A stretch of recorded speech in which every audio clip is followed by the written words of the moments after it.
ITZY n'est pas un groupe complet. Personnellement, je ne suis pas d'accord avec cet avis. Justement, je trouve que c'est l'un des rares groupes à s'en être le mieux sorti en termes de complétude des atouts. Je m'explique. Comme d'hab, je vous rappelle c'est quoi les 3 points à avoir pour être un groupe complet: vocal, performance et marketing. Mais moi, je m'attarde sur les 2 premiers points parce que je me réfère à l'aspect artistique d'abord.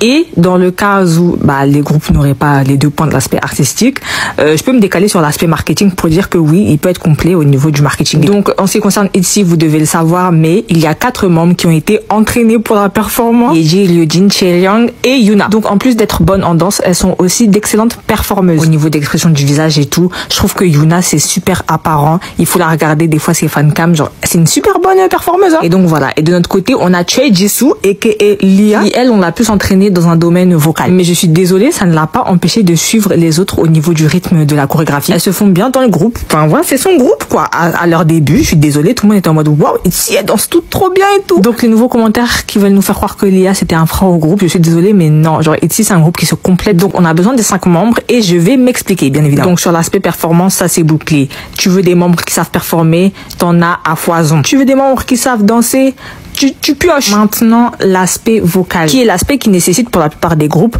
le plus de complétude. Comme je vous l'ai dit précédemment, le domaine majeur de la plupart des membres de ITZY, c'est la performance. Donc on n'a pas forcément des membres calés dans les domaines essentiels de la musique qui sont le chant ou le rap. On aura plus des membres atouts à compléter dans la musique, en mode on va prendre leurs atouts, on va les insérer dans la musique, en mode rap, chanter. Et parce voilà. Que de base à JYP, on t'apprend quand même à chanter de manière stable. Donc t'as beau être fébrile en ce qui concerne toutes tes capacités en fonction de ta voix, mais tu vas chanter de manière stable. Si ta voix elle est pas en santé ou quoi, tu forces ta voix, c'est pas la voix que t'as d'habitude, on va te faire chanter de manière stable la plupart du temps. Et donc là, ce que je viens de dire, ça s'applique plus à Ryujin et Yuna. Parce que dans ITZY, pour moi, personnellement, il n'y a pas de rappeur, ni d'interprète de rap, c'est juste du rap chanté. Et c'est très bien comme ça parce que ça colle à leur concept qui est Teenage Crush. Teenage Crush. De base, c'est ça. Et du côté vocal, on a délégué la tâche à Chaeryeong, Yeji et Lia. Lia qui, rappelez-vous, elle, quand elle était traînée, elle s'entraînait du côté vocal, pour être une vocaliste. Déjà, premièrement, je trouve que Yeji, elle est toujours très constante. Genre, ses performances vocales, elles sont très constantes, très bien. Yeji, elle chante très bien. Des fois, elle aussi, on va lui donner des parties un peu rappées, chantées. Parce qu'elle s'en sort très bien, surtout.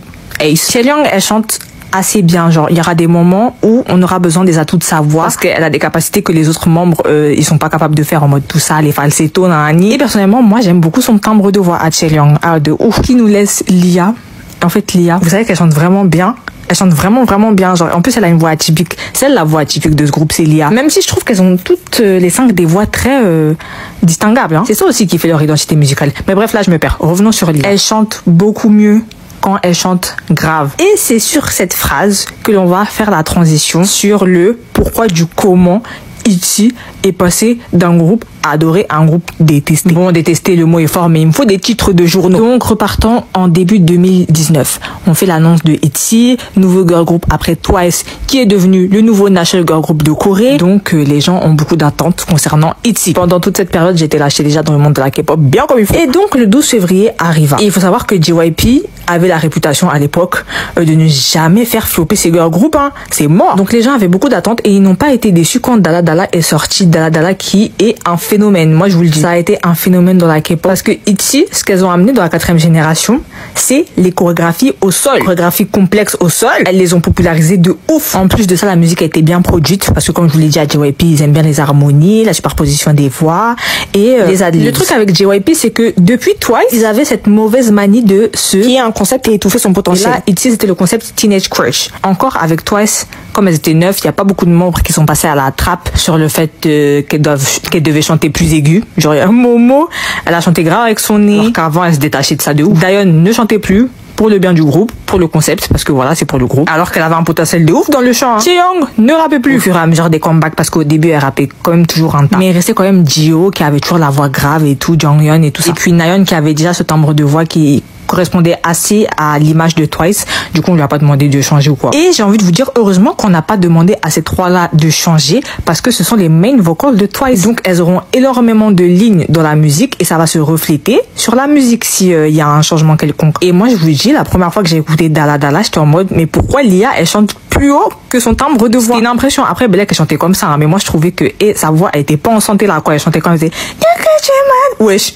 Ça se voit la voix grave. Et j'avais bien raison parce que dans les chansons qui ont suivi après, on entendait son vrai timbre de voix, genre par exemple I see but I'm on fire. On entend ce timbre de voix, il est sain. Pareil pour Chaeryeong, il y a des fois on l'a fait chanter plus haut qu'elle ne devrait chanter et ça s'entendait de ouf. Et Yeji aussi, sauf que elle, vraiment, elle a un timbre de voix contrôlé de ouf, mais des fois ça pouvait la faire passer comme si elle criait. Mais moi je trouve qu'elle a toujours été constante, Yeji, hein. C'est une dinguerie. Même si on les fait chanter, oh, mais dans ma tête j'étais en mode un jour, ça va leur porter préjudice. Parce que j'étais un peu dans la compréhension sur le fait de pourquoi ils n'utilisaient pas les capacités des membres actuellement. Il y a vraiment, quand elles chantent grave, elles chantent super bien. Mais le fait qu'ils la font chanter sur une note qui rend sa voix pas supportée du tout, les cordes vocales tendues, et que ce soit la main vocal et qu'elle ait beaucoup de lignes, ça reflète sur la chanson. Et honnêtement, les musiques, elles étaient bien produites et les chorégraphies, elles étaient toujours au point, donc les gens, ils y prêtaient pas plus d'attention que ça. Maintenant, le fameux comeback arriva, Sneakers, et je pense que c'est ce moment-là qui a ouvert toutes les portes à toutes les personnes qui voulaient déverser un truc sur ITZY. Alors que moi, cette chanson, hormis le fait que, oui, ça ressemble à une chanson de pub pour des chaussures, je trouvais que musicalement parlant, ça faisait toujours très ITZY, très Teenage Crush. Mais il y a bien un truc que moi j'avais à relever dans ça, c'est la production qui faisait moins JYP que d'habitude. Il y avait moins de superposition de voix, moins d'adlibs, moins d'harmonie, et ça rendait la chanson seulement, ça les individualisait sur leur voix. En plus de ça, l'instru était pas ouf. Hein. Et aussi, je pense le fait qu'il y ait plus de personnes qui aient réussi à s'identifier dans cette musique due aux phrases en anglais en mode You can call me weirdo. Je me rappelle à l'époque, il y a beaucoup de gens qui disaient mais pourquoi elle lâche cette phrase maintenant et tout. Eux, ils comprenaient que cette phrase, mais j'avoue que la manière dont elle a été mise, cette phrase, c'est un peu, ça fait un peu, je viens d'apprendre un mot d'anglais hier. La phrase c'est Sangwan also call me trouble or you can call me weirdo. Je pense que ça les a un peu fait sortir de la musique quand ils ont entendu ça, et c'est ça qui a créé aussi cette vague de haine. Mais il y a tous les autres points aussi, genre la production, le fait que ITZY, à JYP, ils ont cette mauvaise manie de les faire chanter super haut, et là leur voix elles étaient isolées à la production là qui était vide, rien qui a pu les sauver, l'instru, adlibs, rien du tout. Et ce qui n'a pas arrangé, c'est les comparaisons, parce que là on était en 2022 et en 2022 ça marque la fin de la 4e génération, donc tous les girl groups étaient sortis, les aespa, les New Jeans, les Seraphie, les Stacy, tout le monde, ça c'est tous les groupes qui sont sortis après elles, et du coup elles ont goûté à la sauce de la comparaison en mode oui regardez à côté nana, parce qu'on va pas se mentir, au début de leur carrière ITZY, elles avaient zéro concurrente, il y avait personne, elles avaient le terrain libre, elles nous ont instauré leur vision de la musique et ça a marché, ça a bien pris, tellement pris que ça a inspiré beaucoup de gens pour la chorégraphie au sol. Je n'ai pas oublié, elles y sont pour beaucoup, pour le fait qu'on dise que la 4e génération c'est une génération de performance. Mais pour revenir sur Sneakers, musicalement parlant, c'était la même chose, ITZY, donc la vague de haine qu'elles se sont prises, j'étais en mode vous en aviez beaucoup sur le cœur. Mais par contre la production, non, elle était vraiment mauvaise. Et je trouve aussi l'un des facteurs qui a contribué à la haine, en plus de la mauvaise production, du fait du coup ça a individualisé leur voix sur des fois les petits défauts qui se permettent de faire en mode les faire chanter plus aigus, alors que ça rend pas du tout leur timbre de voix joli. Et en plus de ça, la comparaison abondante aux autres groupes de leur génération. Et le fait que peut-être que le public a juste grandi de ce son. Parce qu'elles ont le même son. Sneakers, c'est les mêmes sons que IC et tout. Mais vraiment, juste la production a été mauvaise. Moi, je pense que c'est ça. Mais bon, les gens, ils ont vu autre chose. Bref, voilà quoi. La production de la musique, inconsciemment, ça les a dépaysés. Même s'ils n'ont pas relevé ça. Mais je trouve que la production de la musique, c'était pas une production de JYP de base. Et donc, cette haine, elle a tiré en longueur. Il y a eu quoi? Boys Like You. Elles ont sorti un son Disney Channel qui ne les a pas aidés. Faut arrêter de faire chanter Chaeryeong plus haut qu'elle ne devrait chanter sur une high note. Pourquoi pas? Mais sur bref, mais sinon c'était une bonne chanson de Disney, nous on aime les chansons Disney. Et Cheshire, la chanson était bien, mais bon, encore une fois là, les gens ils ont relevé leur voix, mais leur voix ça a toujours été ça, les gens, j'avoue là ça faisait quand même un peu plus crier, mais ils ont pas relevé la production musicale là qui était bonne, genre le piano il était trop bien, le et ça les a poussés, ça les a forcés à les pousser dans l'oubli. Enfin l'oubli c'est abusé parce qu'elles ont quand même beaucoup d'impact, mais beaucoup moins qu'avant, parce que leur dernier projet qui est sorti, il est vraiment bien niveau production, niveau, vous allez encore dire production, mais vraiment untouchable, harmonie, adlibs, octave, tout ça. Moi, untouchable ça m'a conquise. Bon, à part pour toujours quand ils veulent excéder les capacités, genre la high note de Chaeryeong. Pourquoi? Faites-lui faire un truc qu'elle contrôle totalement. Genre, démonstration vocale, c'est montrer à fond, à 100% les aptitudes que tu sais faire. Et vraiment, en plus, le schéma de la chanson, il est vraiment trop bien. Genre, tout ça, harmonie. Et tout le monde s'en tape. Après, on a Born to Be. Bon, j'ai déjà donné mon avis dessus. Vous venez pas encore m'agresser. Mais moi, c'est pas les chansons que j'écouterais. Ça, c'est les chansons pour danser devant le miroir. Mais la production de la chanson, j'ai écouté. Et pour ceux qui aiment ce genre de musique, bah, je comprends. La chanson, elle est bien produite. J'aime bien quand Chaeryeong, elle chante. Mais encore une fois, personne ne relève ce projet. Et Mr. Vampire, j'en parle depuis sa sortie. personne qu'à l'instru, elle est trop bien pourtant. Et arrêtez de faire chanter les high notes à Chaeryeong. Pourquoi?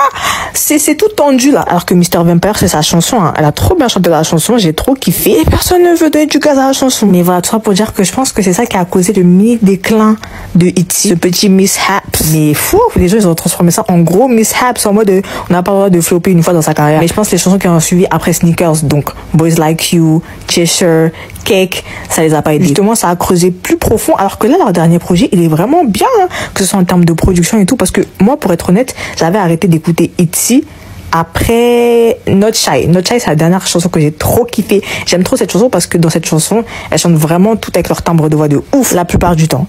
Et My Friend in the Morning, la chanson, elle m'avait trop fâchée parce que j'étais en mode, c'est quoi cette chanson? Là, pour moi, c'était straight, clairement une chanson pour la performance parce que musicalement, j'avais rien à creuser pour moi, personnellement. Bref, vous pouvez écouter cette chanson si vous voulez, hein. Mais elle chantait presque pas dans la chanson. Il y avait que du rap parlé. C'était même pas du rap lyrique en mode de rappeur. Non, c'était que du rap parlé. Et donc voilà, je sais plus dedans. Mais je sais que quand je suis revenue, j'ai vu qu'elle se prenait énormément de haine à Sneakers. J'allais écouter la chanson, j'étais en mode forcing. Vraiment, Ma Friend in the Morning. Si j'avais été une hateuse, c'est là que moi je les aurais attrapés. Mais je pense aussi ce qui leur a pas plu avec Sneakers, c'est que la chorégraphie a été trop simple pour eux là. Peut-être elles ont cette réputation de performance vraiment très complexe. Et My Friend in the Morning, il y avait ça. Donc ils les ont pas attrapés à ça. Les pros du dance break. Bon, voilà, si ma vidéo elle a été un peu longue, c'est parce qu'aujourd'hui, j'ai sorti une vidéo sur le fait de qui sont les 4th Gen leaders. Et si en aucun cas dans ma vidéo, je n'ai mentionné ITZY, c'était pour cette vidéo-là. Je savais qu'on allait m'attraper dans les commentaires, mais non. Mais en ce qui concerne ma vidéo d'hier, j'ai dû les juger avec des critères pour les 4th Gen leaders. Et il fut un temps, ITZY vraiment, j'aurais dit 4th Gen leaders tous les jours. Mais là, je peux pas. Vraiment, j'ai mis des critères, il faut que je les respecte. Et je trouve qu'inconsciemment, en fait, c'est sur le critère identité musicale, la démonstration vocale, il y avait trop un frein sur leur capacité qui leur a un jour porté préjudice à Sneakers. Et c'est pour ça que j'ai pas mis. En plus de ça, ça a impacté le critère attente. Du coup, ça en a fait une pierre deux coups. Parce que niveau attente, c'est moins puissant qu'avant. C'est vraiment beaucoup moins puissant qu'avant. Et je vous mens pas, hein. J'aurais fait abstraction de la démonstration vocale si ça n'avait pas touché le niveau attente. Parce que sur la production, depuis le début, elle chantait plus aiguë que d'habitude et ça passait bien. Il y a un jour où ça n'est pas passé, vu que la production n'y était pas en plus. Vraiment, si vous avez écouté jusqu'à là, vous êtes des bavons, hein.